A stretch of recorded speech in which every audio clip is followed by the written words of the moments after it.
আপনারা দেখবেন যখন আজান চলতে থাকে মসজিদে, তখন দেখবেন কুকুর ঘেউ ঘেউ করে উঠে এবং লাফাতে থাকে। জিনদের এমন কিছু আওয়াজ আছে যেটা আপনার কান পর্যন্ত পৌঁছায় না, কিন্তু সে অত্যন্ত ভীত সন্ত্রস্ত হয়ে যায়। জিনদের ওই আওয়াজে কুকুর শুনতে পায়। অনেক সময় বিড়াল দেখবেন হঠাৎ করে কানটা খাড়া করে ফেলেছে। বিড়ালের শরীরে আল্লাহ তাআলা এমন কিছু ছোট ছোট জারথুম, এমন কিছু বিষয় আল্লাহ তাআলা দিয়ে রেখেছেন যেটার কারণে জিনরা বিড়ালের সামনে আসতে ভয় পায়। ঘরের মধ্যে কোন কোন জিনিস থাকলে জিনেরা আকৃষ্ট হয় এবং ক্ষতি করার চেষ্টা করে, অত্যন্ত গুরুত্বপূর্ণ বিষয়। জিনরা আমাদের সাথেই থাকে এবং কারিন নামক জিন আমাদের সঙ্গেই বেঁধে দেওয়া আছে। প্রত্যেকের সঙ্গে এক একটা কারিন নামক জিন আছে। কারিন নামক জিনটা আমাদের সঙ্গেই থাকে, আমাদের সঙ্গের সঙ্গী হিসাবেই থাকে, তবে ভালো সঙ্গী হিসাবে না। সে সব সময় আমাদেরকে ওয়াসওয়াসা দেয়, গুনাহের কাজ করার ব্যাপারে সে আমাদেরকে প্রলুব্ধ করে। এবার আসুন, ঘরের মধ্যে কোন কোন জায়গায় কোন কোন বিষয়ের কারণে জিন আসে। যেমন ধরুন, আমাদের ঘরের মধ্যে আমরা অনেক সময় জুনজুনি রাখি এবং পর্দাগুলোর ভিতরে এখন স্টাইলিস্ট যে পর্দাগুলো রয়েছে, ওই পর্দাগুলোর ভিতরে আপনি দেখবেন যে জুনজুনি বাজতে থাকে। এগুলো আমরা এখন প্রত্যেকের ঘরে এখন ফ্যাশনেবল এই পর্দাগুলো ব্যবহার করি এবং সেখানে জুনজুনি বাজতে থাকে। নবী সাল্লাল্লাহু আলাইহি সাল্লাম আমাদেরকে সতর্ক করেছেন, লা তাদখুলুল মালাইকা বাইতুন ফিহি জুলজুল। এই যে জুনজুনি অথবা নুপুরের যে আওয়াজ, ছোট ছোট বাচ্চারা নুপুর পরে, পায়ের মধ্যে নুপুরের ঝুনঝুন ঝুনঝুন করে আওয়াজ হয়, এটার কারণে জিনের আকৃষ্ট হয়। আপনি চিন্তাও করতে পারবেন না, খুবই সিম্পল সাধারণ বিষয়, কিন্তু জিনেরা এতে করে আকৃষ্ট হয়, রহমতের ফেরেশতারা চলে যায়। এরপরে আপনার ঘরে অনেক সময় আমরা দেখা যায় ছোট ছোট বাচ্চাদেরকে পেশাব করিয়ে একটা কমোডের মধ্যে পেশাবটা জমিয়ে রাখি, অথবা হাই কমোডে পেশাব করে ফ্লাশ করি না।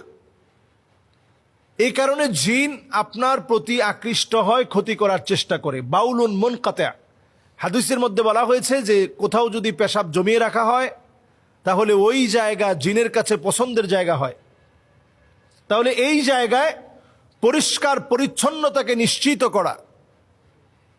এরপর নবী সাল্লাল্লাহু আলাইহি সাল্লাম আমাদেরকে হাদিসের মধ্যে জানিয়েছেন, জিলদু নামির, বিভিন্ন প্রাণীর চামড়াকে আমরা, মৃত প্রাণীর চামড়াকে আমরা ঝুলিয়ে রাখি। বিদেশ গেলে দেখবেন অনেকে হায়নার চামড়া নিয়ে আসে। এটা আপনি খুব স্বাভাবিকভাবে নিচ্ছেন অথবা মনে করছেন এই হায়নার চামড়া দিয়ে কালো জাদু করা হয়, অথচ এই চামড়া, বাঘের চামড়া, হরিণের চামড়া, বিভিন্ন চামড়া আমরা ক্যালিগ্রাফি হিসেবে অথবা একটা ওয়ালমেট হিসেবে আমরা আমাদের ঘরের মধ্যে সাজিয়ে রাখি। নবীজি সাল্লাল্লাহু আলাইহি ওয়াসাল্লাম সতর্ক করে গেছেন, এটা জিন ঘরের ভিতরে আকৃষ্ট হওয়ার একটা কারণ। নবী আলাইহিস সালাতু ওয়াস সালাম এরপর আমাদেরকে সজাগ সচেতন করলেন, জিন ঘরের ভিতরে আকৃষ্ট হওয়ার আরেকটা কারণ কাতিউ রাহিম, আত্মীয়তার সম্পর্ক যে ঘরের মধ্যে থাকে না। সন্তান হয়ে মাকে দেখতে পারে না, সন্তান হয়ে বাপকে দেখতে পারে না, সন্তান হয়ে আত্মীয় স্বজনের খবর তো নেয় না, নিজের ভাইয়ের খবর নেয় না। এইরকম ব্যক্তিদের ঘরে দুষ্ট জিনেরা আসে। রহমতের ফেরেশতারা এমন ঘরে থাকে না, দুষ্ট জিনেরা এই ঘরের ভিতরে আসে। এরপর নবী সাল্লাল্লাহু আলাইহি সাল্লামের হাদিস থেকে বোঝা যায় যে ঘরের ভিতরে পুতুল থাকে, তাসাউর, বিভিন্ন রকম মূর্তি থাকে, বিভিন্ন রকমের ছবি থাকে, এই ঘরগুলোর ভিতরে রহমতের ফেরেশতারা আসে না। এরপর হাদিস থেকে বোঝা যায় নবীজি সাল্লাল্লাহু আলাইহি সাল্লাম আমাদেরকে জানিয়ে গিয়েছেন, যেই ঘরের ভিতরে কোরআন তেলাওয়াত থাকে না, ওই ঘরের ভিতরে রহমত থাকে না। ওই ঘরটা একটা নির্জন বাড়ির মতো পড়ে থাকে, যে ঘরটার মধ্যে কোরআনুল কারীমের তেলাওয়াত হয় না। এজন্য ঘরের ভিতরে কোরআনুল কারীমের তেলাওয়াতকে ইনশিওর করা। প্রয়োজনে আপনি মোবাইল থেকে কোরআনুল কারীমের তেলাওয়াতকে ছেড়ে রাখুন। প্লাগ ইন কোরআন, সার্বক্ষণিক কোরআন তেলাওয়াত চলতে থাকে। এই ধরনের ডিভাইসগুলো এখন পাওয়া যায়। আপনি কোরআনুল কারীমের তেলাওয়াত আপনি ছেড়ে রাখেন, লাউডলি ছেড়ে রাখেন এবং শোনার চেষ্টা করেন। কোরআনুল কারীম তেলাওয়াত যখন বাজবে তখন অন্যমনস্ক না থেকে শোনার চেষ্টা করেন। সন্তানদেরকে অভ্যস্ত করেন। বাসার ভিতরে যখন খুব লাউডলি মিউজিক বাজানো হয়, এটা জিনদের আখড়ায় পরিণত হয়। এই জন্য মিউজিককে বাসা থেকে একেবারে নিষিদ্ধ করে দেন।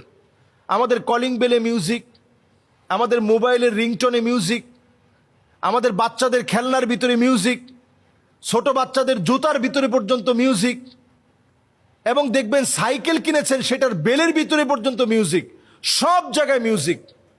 এই মিউজিক জিনদেরকে ডেকে আনে। আল্লাহ রাব্বুল আলামিন কানের একটা পাওয়ার দিয়েছেন।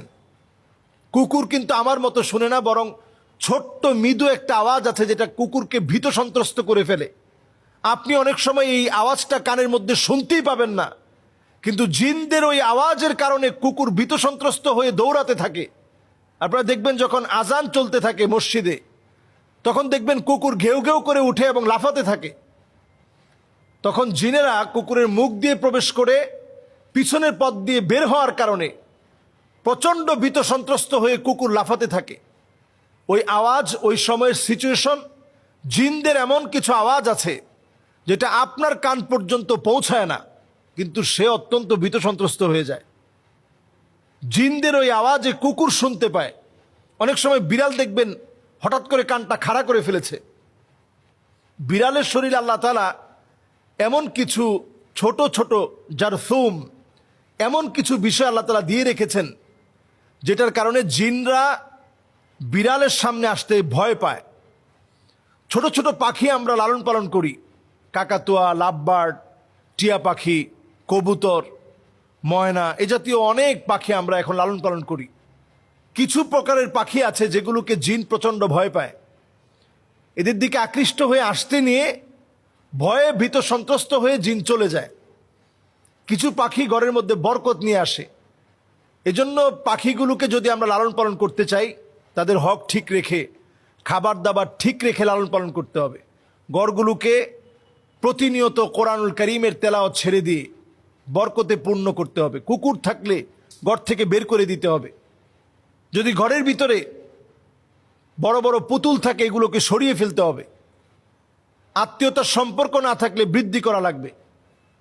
যত রকমের মিউজিক, জুনজুনি সহ যা আছে, এগুলো ঘর থেকে সরাতে হবে। আল্লাহ রাব্বুল আলামিন আমাদেরকে বোঝার তৌফিক দান করুক। আসসালামু আলাইকুম ওয়া রাহমাতুল্লাহি ওয়া বারাকাতুহু।